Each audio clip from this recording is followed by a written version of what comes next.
tried to map out that whole journey, basically, from learning about the hackathon to bringing on-chain activity. And so we run hackathons in a very different way than traditional hackathons. So you mentioned like the ETH Global events. They're in person, they're over the course of like 2 or 3 days. You drink a bunch of Red Bull, and it's a very ephemeral experience. Very few people go to these competitions to like start a company.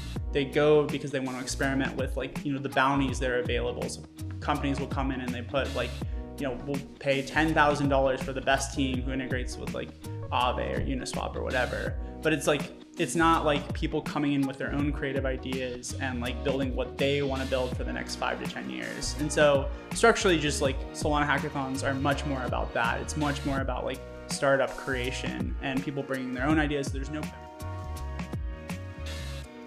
Matty, thank you. Yeah, thanks for having me. Appreciate you inviting me into your home and excited to do this. I feel like before we jump into things, I'm excited just about the Miami crew. I think we were both in the Bay, but during COVID, spread our wings and came to Miami, and there's been a good group of people here, and it's been awesome just to see the community, especially on the crypto side, come together. Yeah, no, it's been awesome living here.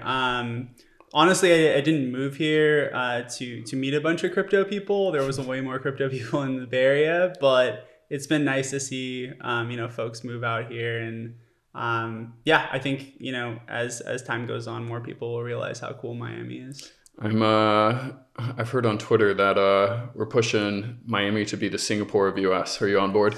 I'm fully on board with that.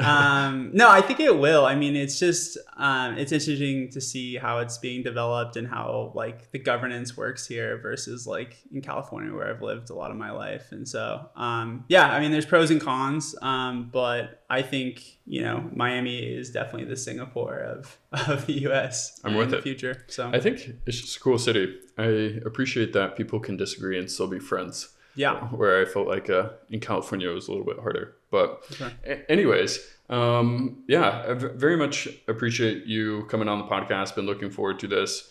I think you have a very unique kind of career journey where you have taken what I would say larger risk at the time. In hindsight, it always seems easy to make those jumps. But I would love to start, before we dive into what you're doing today with Colosseum, how you kind of ended up within crypto and what was kind of your career journey like up until this point. For sure. So I think my journey starts in college. So I was studying economics and I was taking a bunch of macroeconomics classes, and I didn't actually know how like things like central banking worked, how, you know, interest rate policy works. And I was just pretty blown away when I started to learn the sort of the intricacies of how the system currently works. And so had some friends in college that were also like kind of like quasi-libertarian, right? Really into like Mises and like Hayek. And so I like, you know, would talk with them late at night about like kind of different philosophies around that. And at the same time, you know, there were some kids in my dorm room that were mining Bitcoin. And this was, you know, like 2011, 2012.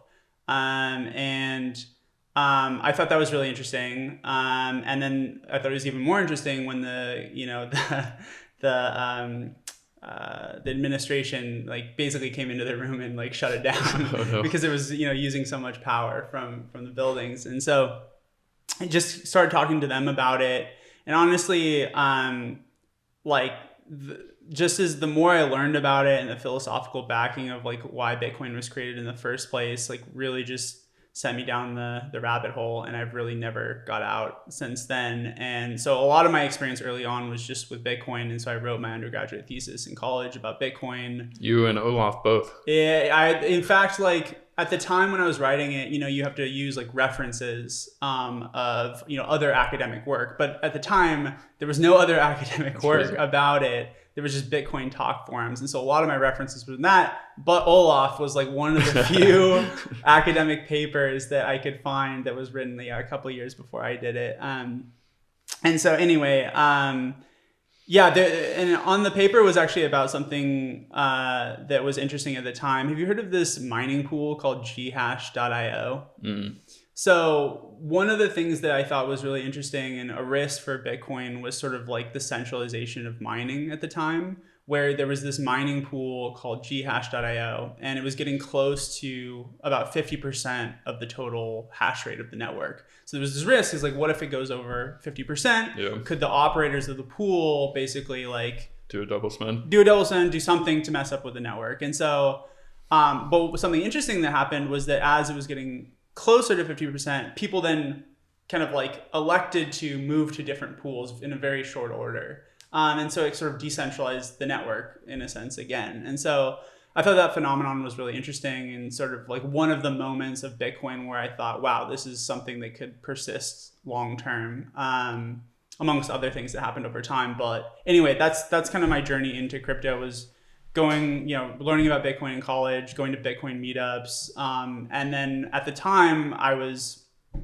looking, I was like, what do I want to do for my job? In my junior year, I had an internship at Google. And so I had been introduced to like the tech world. And so I was thinking, should I work in tech? But I'm really interested in crypto, which is kind of like a very weird version of the industry at the time. And there really wasn't any crypto companies other than like Coinbase had just started up in like 2012. And so I sent them my like thesis and I didn't get the job there, but still kind of like was trying to figure out what to do. And then, I knew I wanted to kind of work in financial tech somehow, sort of related to crypto. And so I had a job at Square. This is where I actually met on the first day on the same team, my co-founder, Clay, who was also at Square. And so we worked there actually together for several years, but the whole time we were just like at the lunch table, like talking about Bitcoin and crypto. And but then through that period, I kept going to Bitcoin meetups, and there was this guy named Vitalik who had read about, he was pretty prolific on like Bitcoin talk forums, and like he had his own Bitcoin blog, and he was actually a really good writer even when he was like really young. He was coming to a Bitcoin meetup to talk about Ethereum, which he was working to launch. And so I went to that meetup in San Francisco and thought it was an interesting thing that, there at the time, pretty basically anything that wasn't Bitcoin was basically vaporware. And so got pretty into Ethereum after that and followed it all the way up until launch. And then obviously 2017 rolled around, and like ICO mania, just public perception about crypto generally really started to take off. And I thought, okay, well, now that there's like actual like protocols and projects actually that are like somewhat legitimate launching on Ethereum, I should probably get involved in the industry. And also at the time, like I could bring something to the table rather than just being some college kid. I had been at Square, I'd learned, some skills, specifically around like growth marketing. And so I joined a project also with Clay. We jumped to basically at the same time from Square to join this project called 0x, which was like one of the first DEXs on Ethereum, or DEX protocols. Yeah. That was an interesting experience just because I kind of had the front row seat to the beginnings of DeFi. In fact, I was like in the Telegram group that was like basically came up with the term DeFi. It was like open finance versus DeFi. Who was it? It was Brendan. It was Blake Henderson, who was on the 0x team, and Brendan from Dharma. Yeah. A couple guys from this protocol, I forget what it's called, but it was like you could bundle tokens together. Set protocol? Set protocol. And I think there was one or two other projects. Anyway, like there was this, then they were all in San Francisco, and it was all within like everyone's office was in like, the financial district basically of San Francisco, or Soma. And so, yeah, I remember like the beginnings of that. That was right when I joined. And what was interesting about that was that like I was like really interested in the model of like order books, and I thought that 0x had like an interesting implementation around that. But it turned out over the course of the next few years that I worked there that AMMs were the ones that really, really took off. And I thought that was interesting because fundamentally, I still believe that order books are a better system for price discovery of assets. But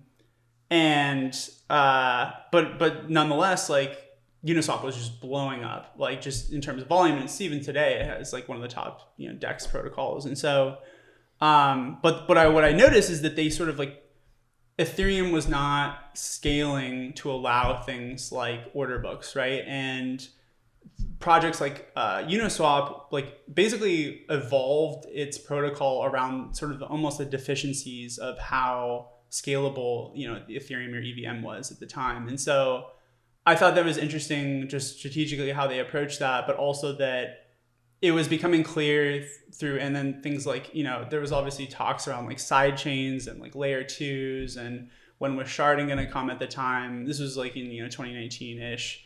And it would just that wasn't adding up to me, to be honest. And I thought, and I still think today is like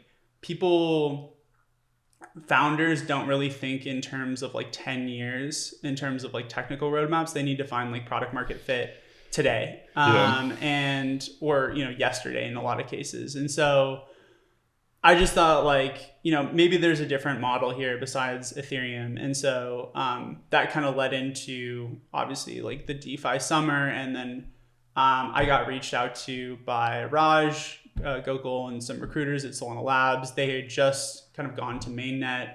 I had heard about Solana, but honestly, I didn't like know the intricacies other than I thought it was sort of a ridiculous benchmark that they kept claiming for years, which was like 75,000 transactions per second. And I was like, yeah, whatever. That sounds like crazy. But then the network came to market and pretty much was living up to what they were claiming. And there were other obviously high performance blockchains at the time that were sort of getting rolled out. And yeah, met with the team at Solana Labs, met Anatoly, and then I decided to jump from 0x there. So there's a lot in there. Yeah. You were actually the one that first put me on to Solana. Really? I can't remember the exact tweet, but it was after you left 0x, and I think it was about tweeting something along the lines of like single thread execution versus like parallel processing, or along the lines of like multi-core performance. And you like kept tweeting about this. I think it was in like DeFi summer or just like there afterwards. And I was like, what is he tweeting about? And you actually inspired me to look into Solana and deep dive it a little bit more. So thank you.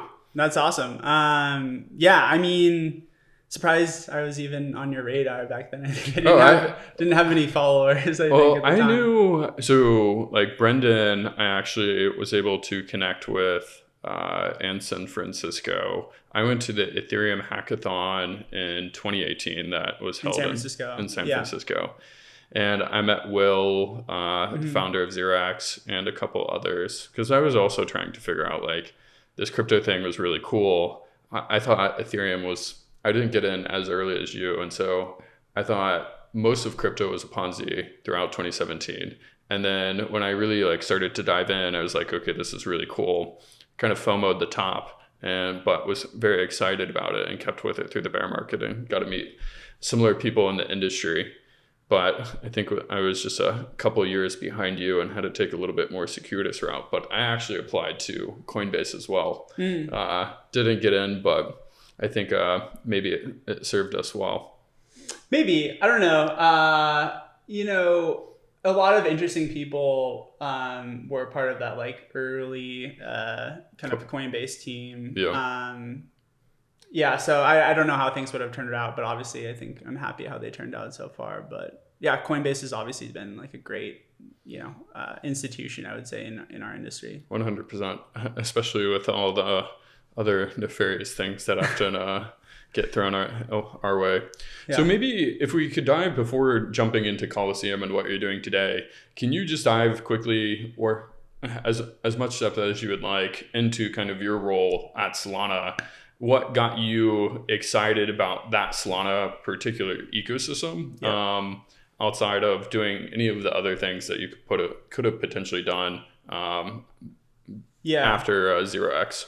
Yeah, I mean, I think one benefit of just being in crypto quite a while, I guess since like 2012, is that I've just gotten really impatient with sort of the progress of development and basically adoption. And so I'm always just have been looking for like where in crypto is like pushing the boundaries of like, where mainstream adoption is going to come from. And I think, Solana was, I had a feeling in 2020 that was going to be where a lot of the adoption was going to come from like kind of one of the things that you said, which is like parallel execution, a lot of the technical trade-offs that they made. And so I basically joined as like their head of growth. And so what I did at Solana Labs initially, but then gradually transitioned to Solana Foundation in the last couple of years, which was, there's basically this awesome tech,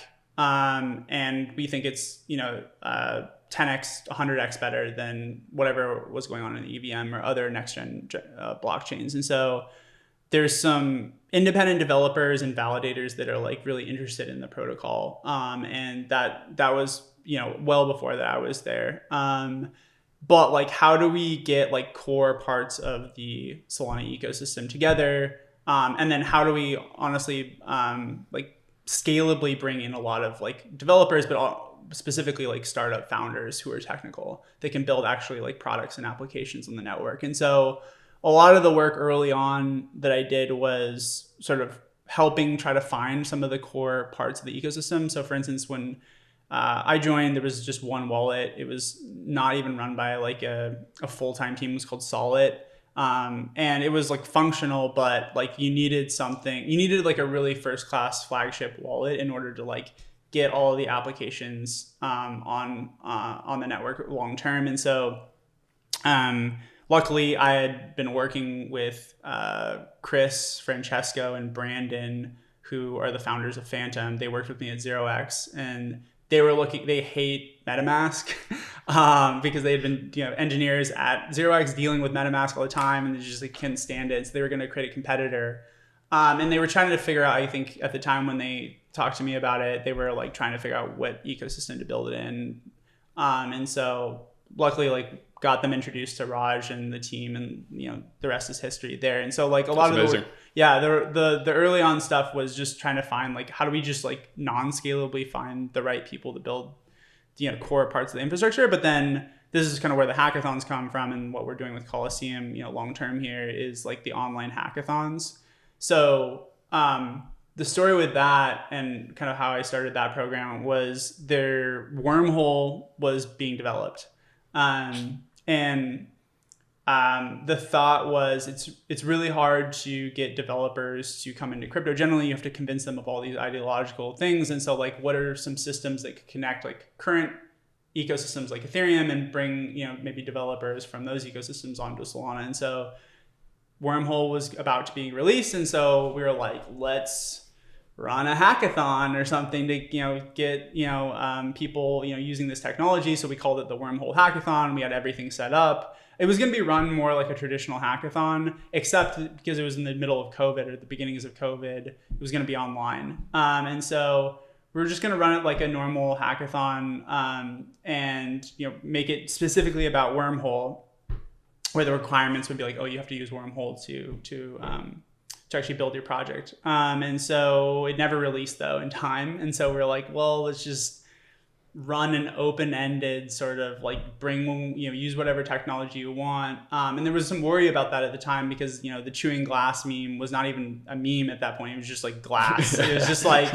there was very little developer tooling. It was extremely hard to build on the protocol at the time. And so we're just like, let's just see what happens. And, the first hackathon, we got like 60 product submissions. And so there was a huge amount at the time.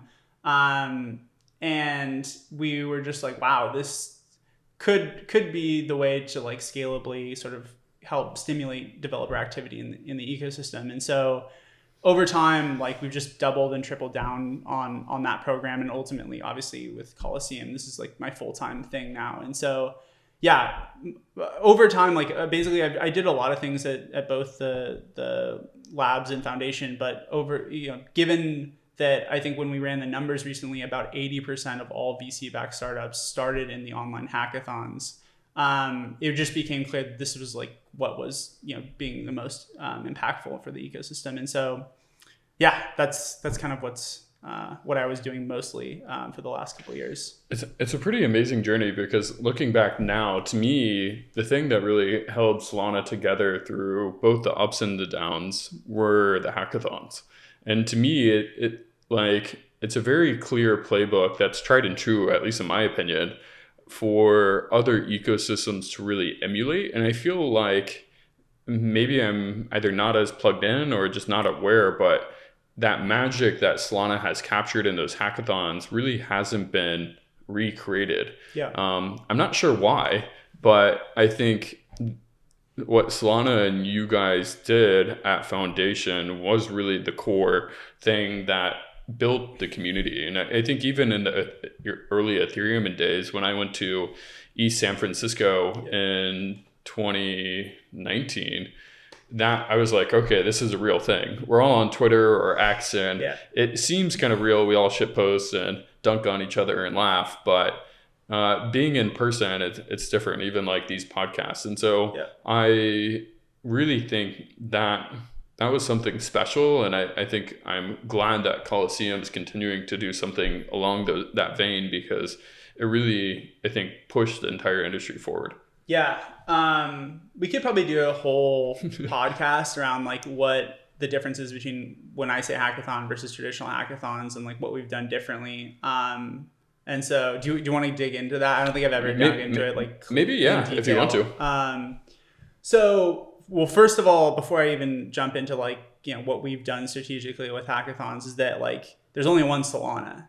This only works if you have extreme product market fit as like the product itself, which is the L1 in this case, with developers, which is the target audience. And so, there's a whole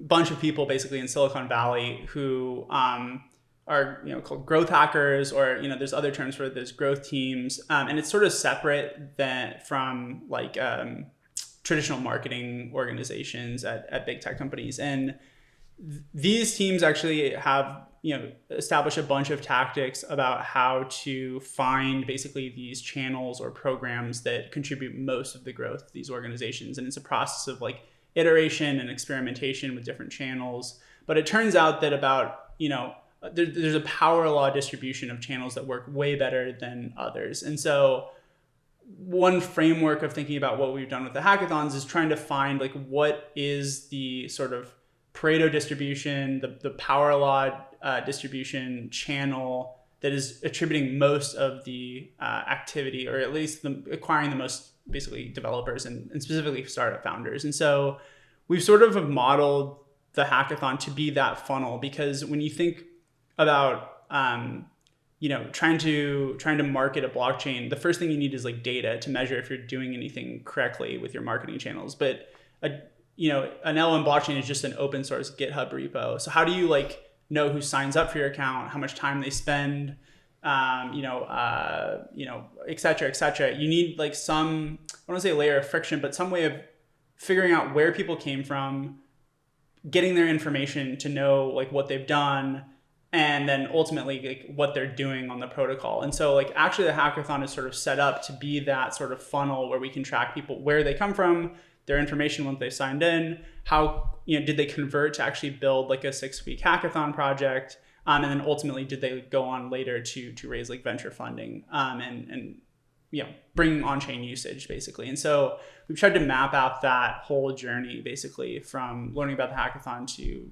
bringing on-chain activity. And so we run hackathons in a very different way than traditional hackathons. So you mentioned like the ETH Global events. They're in person. They're over the course of like 2 or 3 days. You drink a bunch of Red Bull, and it's a very ephemeral experience. Very few people go to these competitions to like start a company. They go because they want to experiment with like the bounties that are available. So companies will come in and they put like we'll pay $10,000 for the best team who integrates with like Aave or Uniswap or whatever. But it's like it's not like people coming in with their own creative ideas and like building what they want to build for the next 5 to 10 years. And so structurally, just like Solana hackathons are much more about that. It's much more about like startup creation and people bringing their own ideas. There's no bounties, for instance, like in our current hackathon Renaissance, like we just have 6 broad categories: DeFi, DePIN, infra, gaming, etc.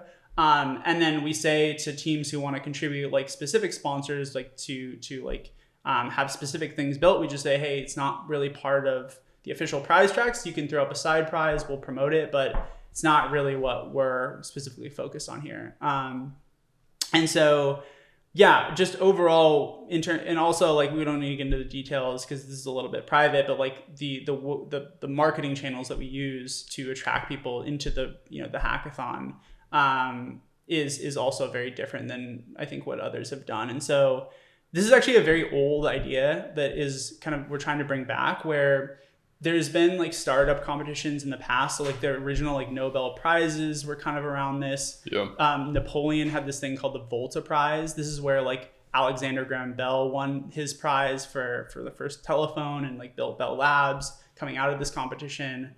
Even going back to like Roman times, there was like guilds versus like patrons. And so there's like different models of funding innovation over history.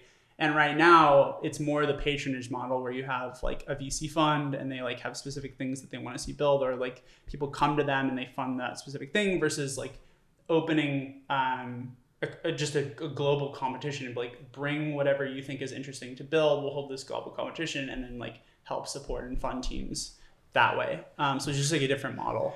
It's kind of just like applying Silicon Valley's best practices that we've learned in Web 2 to Web 3.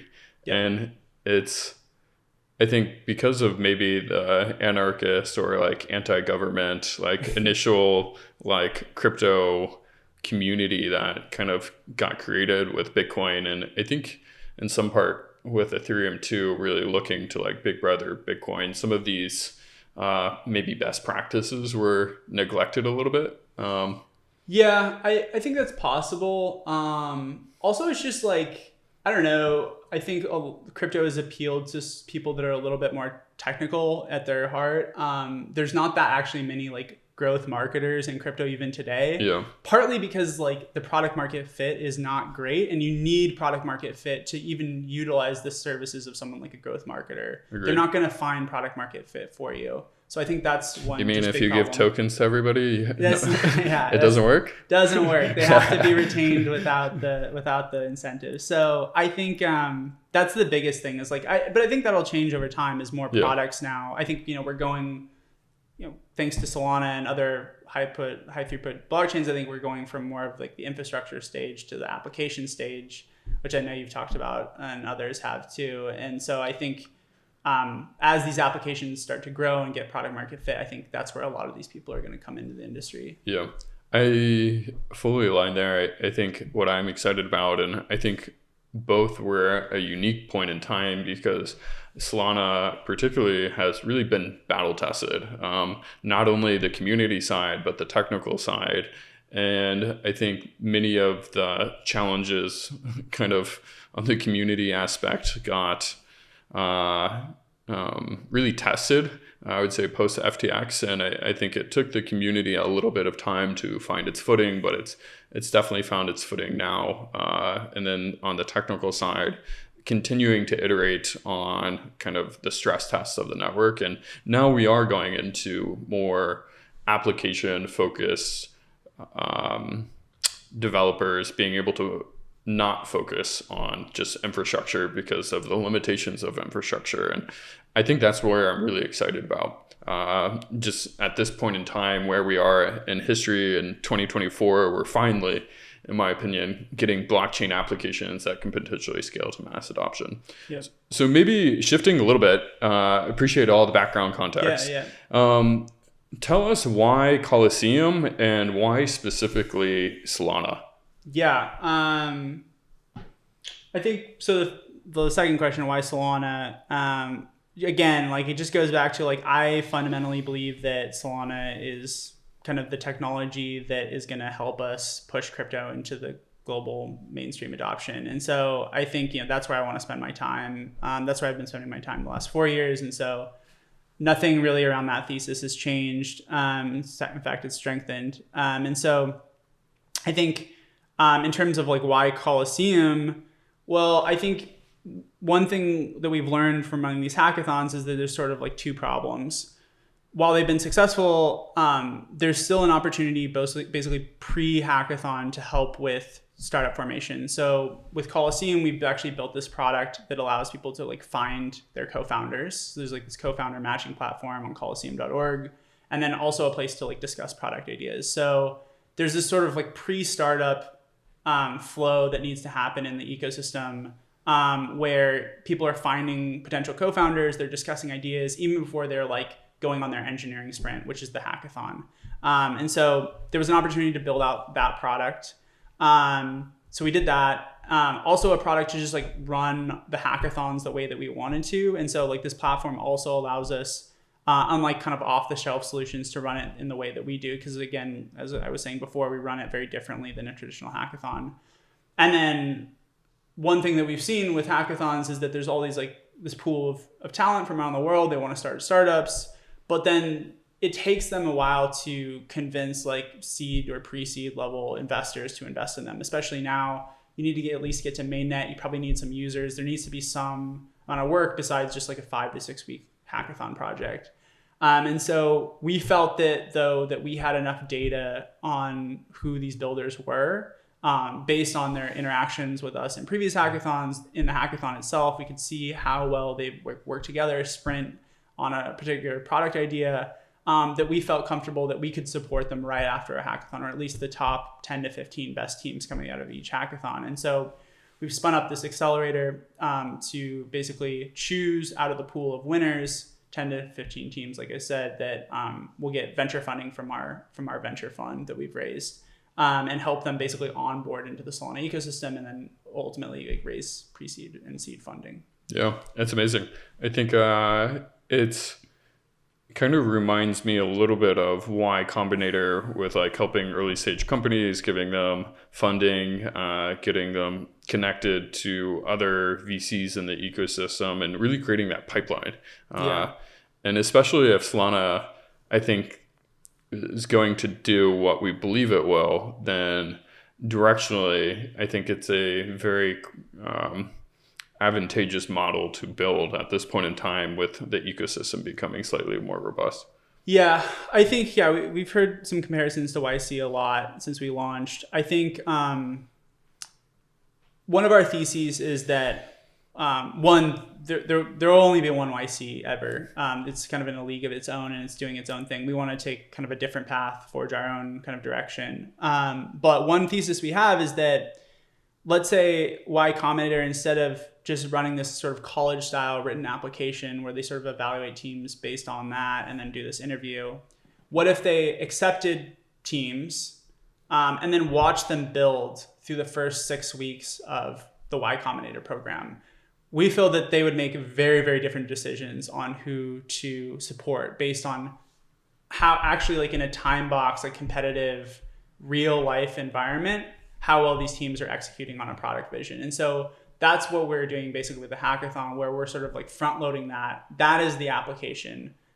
Let's see what you can actually build during the course of an engineering sprint. That is our hackathons. And that's how we decide who to underwrite and support as part of coming into the ecosystem. So that's like one proof of work. One pretty big difference. The other thing is, more about just sort of building an actual platform to help with startup formation. There's components of this that YC does, but we sort of want to open that up to basically everyone in crypto that wants to start a startup. And so we think over time, we spend a lot of resources on product development. Our third co-founder, Nate, was a back-end engineer for many years at Stripe, and he's built out this whole product, and he still spends a lot of time on it.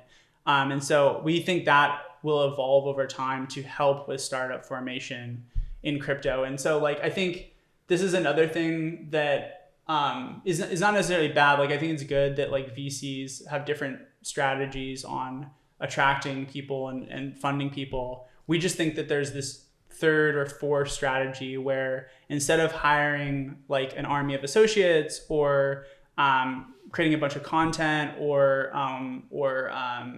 running or like, you know, using your own personal network, which are all very viable strategies that have worked over time. We just think that there's this other strategy of running this global competition through this product that we've built to attract the world's best into crypto specifically. And so that's sort of our mission. No, I love it. I think it's very much needed, to be honest. I think the investing style of getting to see how the engineers or teams come together for the first 6 months and then really using that as a testing or battleground, I really like.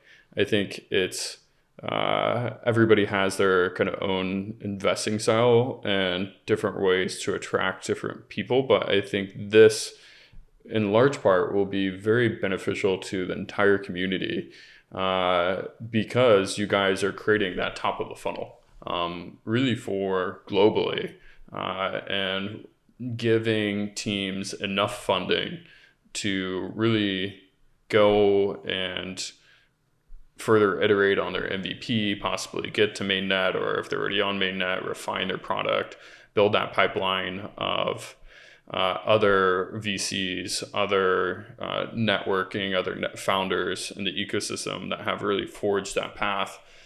Because I think what we really all want is blockchain technology more broadly to get into the hands of as many people as possible. I think you and I very much agree eye to eye in terms of Solana being really at the forefront enabling that.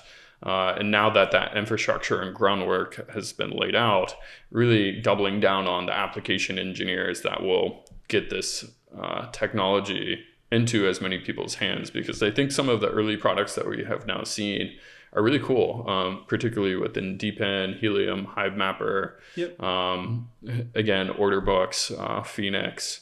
Orca was early a contributor to the Solana ecosystem. There's a lot of people that have added tremendous value. And if we can accelerate that or pour gasoline, so to speak, on that, I think it's a worthwhile endeavor. Yeah, I think that's right. I think one thing that's like a little bit controversial, at least historically, about the hackathons is I think generally people, you know, have enjoyed them and have found value out of them, and that's great. But I think I have this thesis that we just need like an order of magnitude more founders that are really high quality building startups and experimenting versus like, you know, spending a lot of time putting a lot of support into current ecosystem teams. Like, and the reason for that is like, I think some organizations like the Solana Foundation and others should support current ecosystem teams. But I think generally we just want a ton more competition because competition will breed better products downstream for actual users, and that's actually what's going to grow the ecosystem. And so, I agree. Yeah, that's what we're trying to do. We're just trying to bring a lot more high quality founders in the ecosystem. No, I love it. And again, I very much appreciate you and Colosseum for putting this forth, because honestly, I really do think the hackathons were the glue that held everybody together and accelerated the Solana ecosystem when other ecosystems have really had a hard time finding their footing. And so I think it's a very interesting model, and I think it's going to be very beneficial for everybody in the ecosystem. Yeah, hope so. So maybe if you could dive a little bit more into like the exact specifics. Someone comes to you, Matty, and says, hey, I'm interested in Colosseum. I live in India or Africa, and I want to get my feet wet. I think Solana is cool. How do I go about that process and getting involved? Yeah, so I think the first step is sign up for a Colosseum.org account, and then try to find someone who's another builder on the platform. There's a system for searching for people in your area or specific skill set that you know, if you don't know anyone to go through this journey with you, like it's helpful to find someone.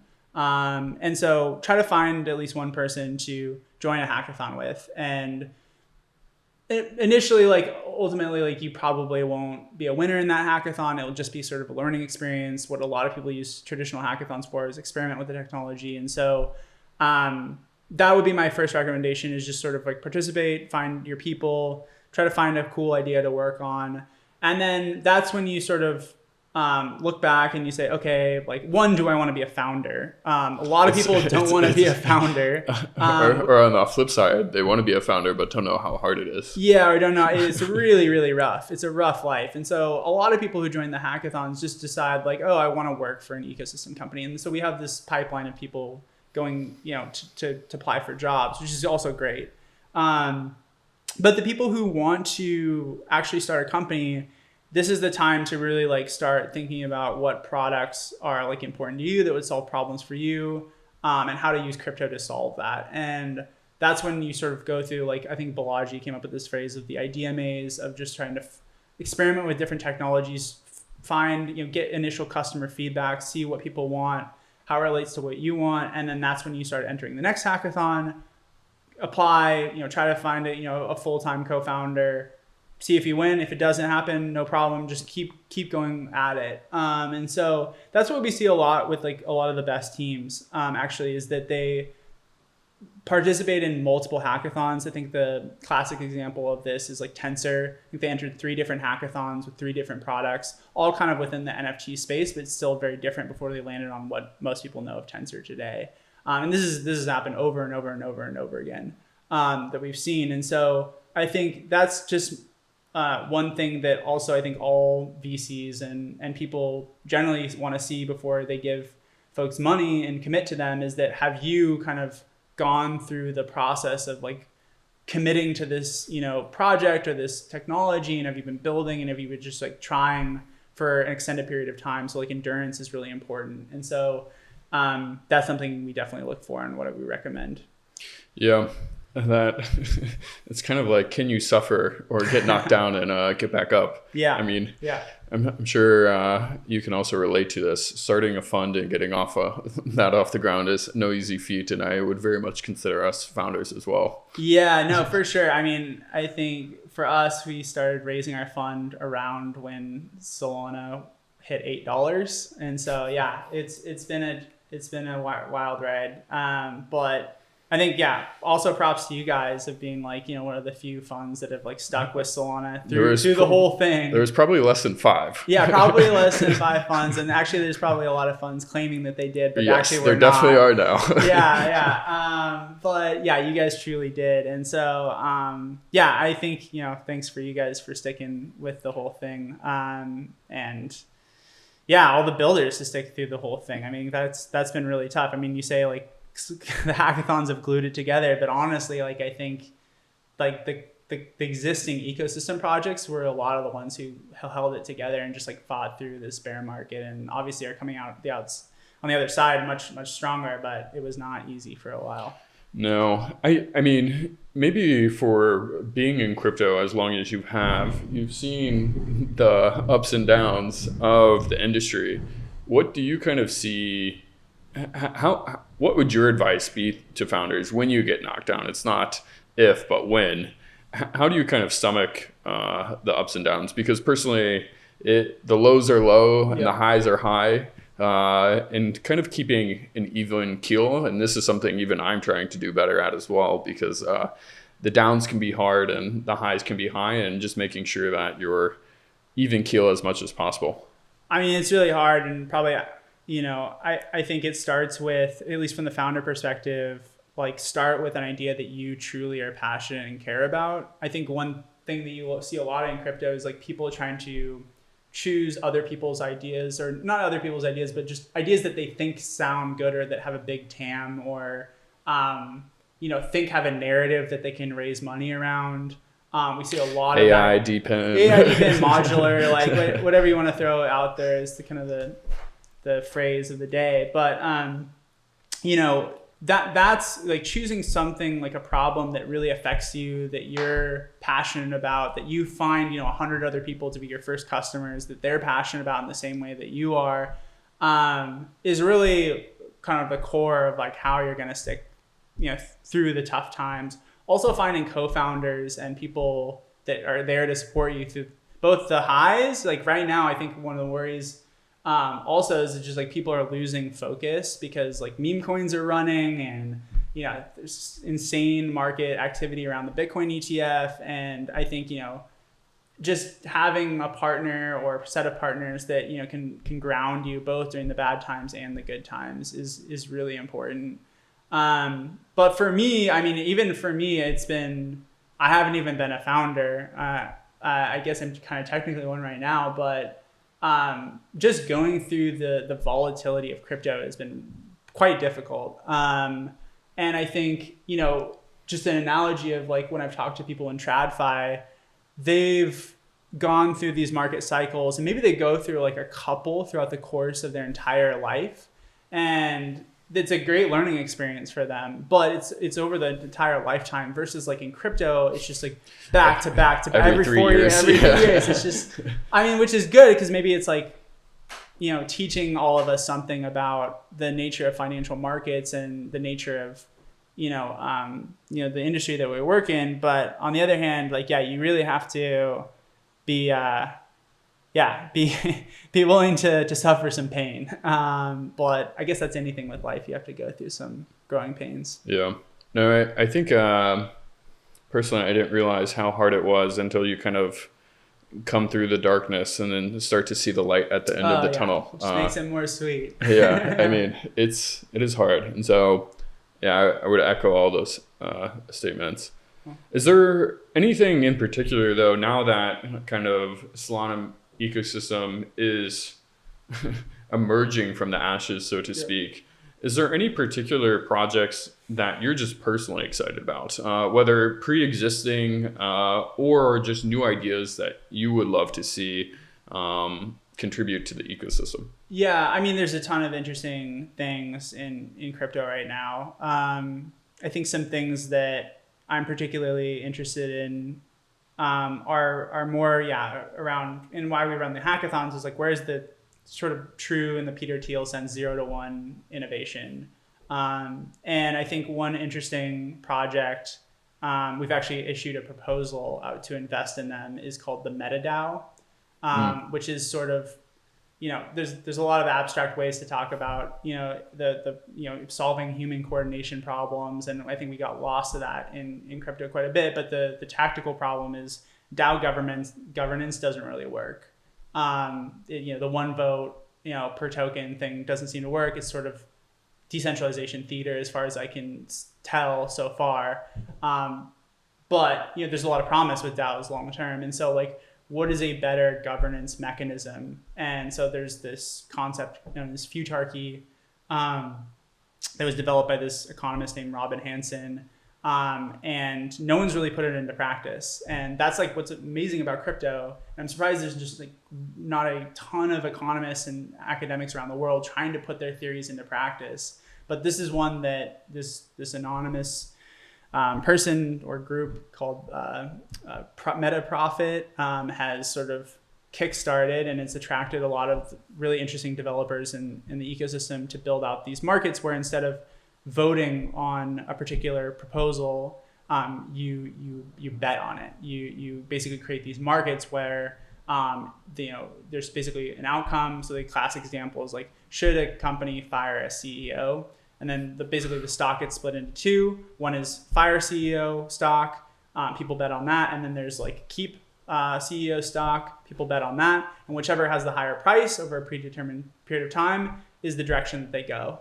And so it's more of a skin in the game way of determining decisions for an organization. And so they're implementing this first for DAO governance, and they're basically creating this product called Futarchy as a service, where you basically offer any DAO like, hey, instead of voting one token, one vote, use this market-based solution. So pretty excited about that. I really like Meta Profit. He's good on Twitter. Anybody should, if you're listening, follow him. But it's a very interesting idea. I think these, like, to your point, these 0 to 1s, whether it's DPEN or order books on chain, it's kind of opens up this new avenue of interesting applications. I mean, just like smart contracts where people just experiment with different things. And I'm curious to see where it all goes. And like, if the future today looks anything remotely like what it will look in 10 years, or just the applications that ultimately get forge through the fires and through iterations, they just look completely different than they are today. Yeah. I mean, so this is another interesting thing. I'm sure you have it with your partner. But I have certain things that I believe about crypto. I mean, no one really knows what's going to happen with crypto. We don't know what the killer use cases are going to be long term. I have my views on it. My other two partners have their views on it. A lot of other people do. But I personally think what crypto is really good for is like creating new novel markets that couldn't have existed before. And so like the first one was Bitcoin. How do you create non-sovereign store of value markets? That's Bitcoin. That's pretty much all it does. And I think that's proved out to be a particularly good use case. But like, what are all the other market-based solutions that can create? And so when we look for things like DePIN, I think that's like a great example of like new novel markets for creating, better allocating resources to solve a particular problem. So that's what we just, if there's any people building in our hackathons, that's what you should be thinking about, is like how to create a new novel market. Yeah. So there's currently a hackathon going on now. Is that still open to new participants? Yeah. I mean, obviously these things are very competitive. And so a lot of the teams who win build throughout the whole period of 5 to 6 weeks. But there have been winners who have just like come in with like a week left and just like literally slept on the ground and like just, built something very quickly. A good example of this was Zeta. There's like a pretty famous picture that Tristan, the founder of Zeta, posted after the hackathon that they won in 2021, where it was just literally just like a blanket on a floor, and it was like him and his co-founder literally just slept on the floor and coded for like 7 days straight. So it's possible to join the hackathon. I don't know when this episode is going to come out, but April 8th is the due date. So. Okay, amazing. And then after that process, I mean, can you just walk us through like the judging, and then how often do you host these events? Yeah, for sure. So in practice, we run these hackathons. They're 5 weeks long. Then once we receive all the project submissions, so in Hyperdrive, which was the last hackathon, we received about 1,000. Our team, Colosseum, as well as like members of Solana Foundation, as well as some external developers who volunteered, we'll take basically a first pass and try to filter out like maybe some spam or people who just like didn't get to a Solana integration or something like that, where we can basically get it down to a short list of the top 200-ish projects. Then that's where we sort of send that short list to this stable of judges. I think you've been actually a judge in the past. I know your partner has as well. And so we basically send the shortlist to them and just say, hey, like send us back, your scores on these teams. And some people look at all of them. Some people look at all 1,000 beyond just the shortlist. Some people look at specific verticals. So, a DeFi founder maybe would be interested in just the DeFi track. Anyway, so we have that going on. In parallel, we have a group of developers who basically are just looking at the GitHub repos of that short list, and making sure that demos are working functionally. And then after a couple of weeks, we get that feedback. The Colosseum team basically aggregates all of that, and then we sort of stack rank the winners from based on that feedback and our own evaluation of projects. So that leaves roughly that goes from 200 to basically 40 winners.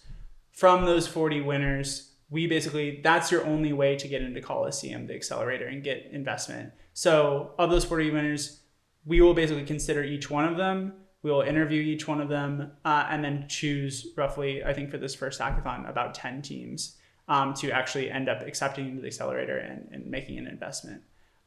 So that's generally the flow. I think one obvious thing people always ask is like, how do we get on the short list? Like, how do you make that first cut? That really comes down to the presentation and like the idea that you decided to build.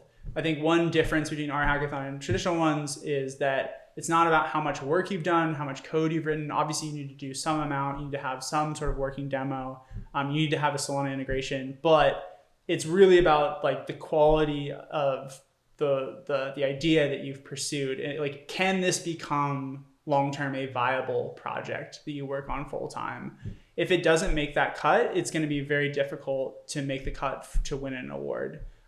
which is very different than a traditional hackathon, I would say. And so, hopefully that kind of gives you an end-to-end perspective on what happens after the hackathon ends. Yeah, amazing. And you're doing these 2-3 times a year? 2 to 3 times a year. We'll do another hackathon probably sometime September, October, later this year as well. Awesome. And do you think this is just the start, version 1 of indefinitely? What's the end goal? The end goal with the hackathons or with like Colosseum? I think, there's just, tremendous upside in the Solana ecosystem. That's where we're going to focus all of our time. This is what our fund is dedicated to. And we're building the product, and we're even going to probably, implement some on-chain features on Solana long term. And so I think, we're excited to back, quality founders in the Solana ecosystem. Long term, who knows what happens with crypto? Like Solana didn't even really exist like 6-7 years ago. Who knows what's going to come out 6 to 7 years from now? And so, we're excited about this model, where you run this hackathon for a particular open source ecosystem. You help the quality builders who are actually in earnest trying to build like a breakout startup, invest in them and help them on board, and ultimately try to just grow the top of the funnel, as you said, for any particular technology. But the most exciting technology in the world right now, as far as we're concerned, is Solana.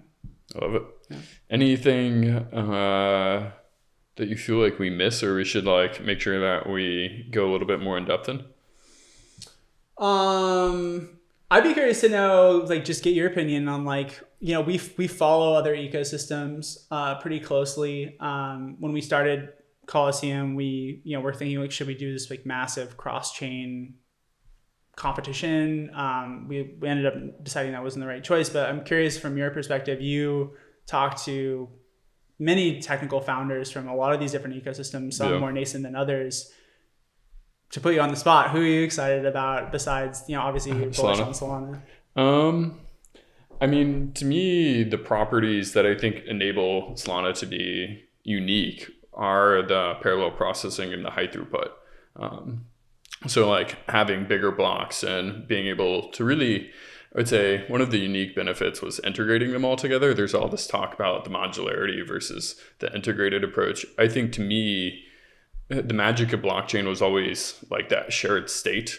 The more information or data that can live in one giant ecosystem, to me, the more interesting things that happen. And like a real world example, like Ethereum was similar at that point in one point in time with DeFi Summer. Like you had the yield farming, there was a lot of interesting things going there. Kicked off by Compound, you had the food tokens, but then as Ethereum became a little bit more expensive to use, and then you had L2s that really fragmented and broke that user experience. And then it wasn't just Ethereum, it was Arbitrum Optimism base, and everybody kind of voting for their own flavor because it's not really unified. And so I very much appreciate those unified ecosystems. And so I do think Solana, especially with Firedancer, is going to accelerate their lead. Super excited for what Jump and Firedancer is doing. I think the SWE team out of Miston Labs is very technical, very strong. I like talking with Sam Blackshear. I'm actually going to be speaking at their upcoming First Breakpoint event here in Paris soon, which I'm excited about. Cool. Monad is doing some interesting things around parallelizing the EVM. So it's I think if the Ethereum ecosystem, in my opinion, long term, they're going to have to remain like viable and competitive, are going to have similar properties to these high throughput blockchains. Do you think I think the big question for me around like and specifically Monad is, are people ETH aligned or are they EVM aligned? They're EVM aligned. They're EVM aligned. Do you feel that people who have been using layer 2s or Ethereum to date are less tied to the money aspect and like I believe so. And are willing to experiment and feel that Monad is like aligned with the vision of Ethereum? I don't even I would just say if the infrastructure doesn't work, or it has a harder time scaling past 100 transactions per second, or these new layer 2s do not have the correct virtual machine to be able to do that. And they want to continue all the progress that they made with the Ethereum virtual machine, you would want to most likely port that application to somewhere that would allow you to keep all the progress that you made. The hard part today is, I mean, in Solana, and you experienced this directly when trying to like court Ethereum developers, is it's a different programming language, it's a different virtual machine, and it's not like you can plug and play your application. With Monad and Say, each both allow you to keep the Ethereum virtual machine, but add the properties of high throughput and parallelization. And so to me, I used to be a giant ETH maxi, probably similar to you, but I don't want to put words in your mouth.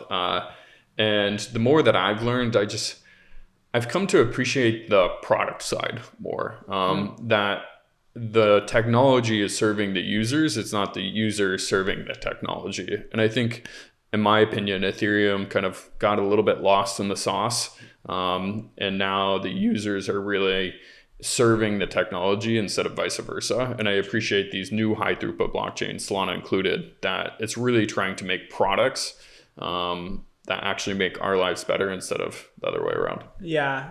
I think I've been a Bitcoin maxi, I've been an Ethereum maxi, and I think maybe some people, based on what I tweet about, consider me a Solana maxi. I don't think I am. Like, one thing, I think you mentioned this, is that both at the technology level, I'm so glad that all of these different approaches exist. Like that, the competition, the different approaches are gonna result in, crypto ultimately going mainstream, because there's gonna be so much demand for, getting, users on this block, on your particular block space, right? So I'm really happy that all of these particular approaches exist. I want to see more approaches also at like the marketing growth, like acquisition layer too. Like obviously, like we're really interested in hackathons as like that mechanism, but I would love to see more experimentations in these other ecosystems around other ways that I could learn from, or others could learn from as well. And then this also goes at the venture capital layer too. Like I'm glad that you guys sort of have a different strategy compared to us versus other funds versus like these multi-stage mega funds. Like I think that's all also very healthy. And so this is like why I'm so bullish on crypto generally at the end of the day. When people ask me, is like the amount of human capital and experimentation in all of those layers focused on this one particular industry is unlike anything I've ever seen. I would even throw AI into that. Like it is a completely multi-dimensionally more interesting and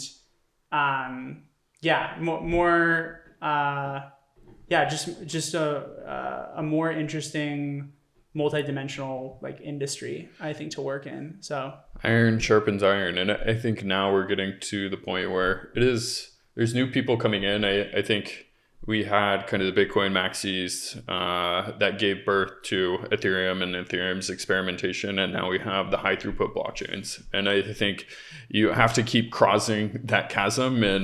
And what I've seen, at least in the industry, anytime you're a maxi, you tend to get slaughtered long term. And so I think you and I are very open-minded in the sense that the industry is so young, but directionally, I'm excited that we're less focused on infrastructure today and now more focused on the application stack, because I think it's really what's needed for us to grow the industry. And as you said, as more people come in and it gets more competitive, both on VC side, application side, infrastructure side, it just makes everybody better. Yeah, for sure. Cool, man. Well, Matty, thank you so much for inviting me to your home. Thank you for a beautiful conversation, and wish you and Colosseum all the success, and excited just for the growth of Solana ecosystem. It's a exciting time. Yeah, sure, man. Thanks for having me.